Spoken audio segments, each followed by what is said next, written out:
sinabi ni Jesus, pati ba kayo'y wala ring pangunawa? Hindi ba ninyo nalalaman na ano mang pumapasok sa bibig ay tumutuloy sa tiyan, at pagkatapos ay dinudumi?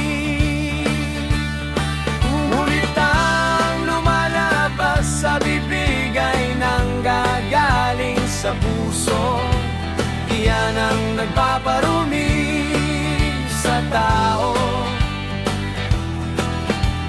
Iyan ang nagpaparumi sa tao sa paningin ng Diyos.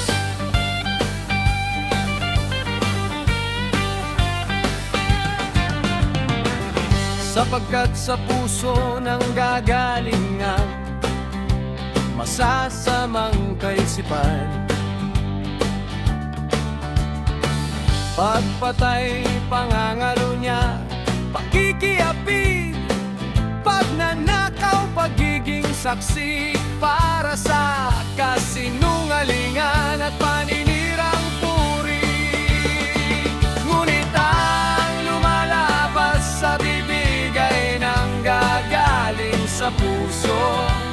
Iyan ang nagpaparumi sa tao.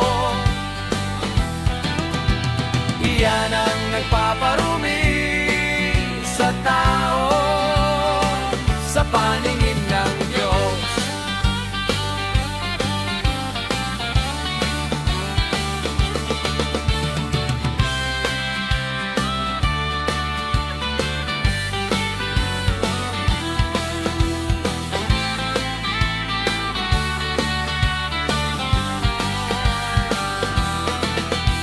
Iyan ang nagpaparumi sa tao sa paningin ng Diyos.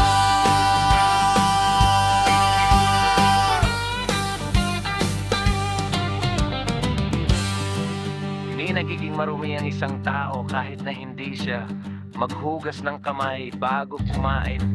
Ang mga nagtanong kay Jesus ay mga Fariseo at Eskriba mula sa Jerusalem.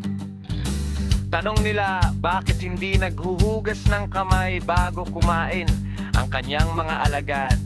Hindi ang dugo ang tinutukoy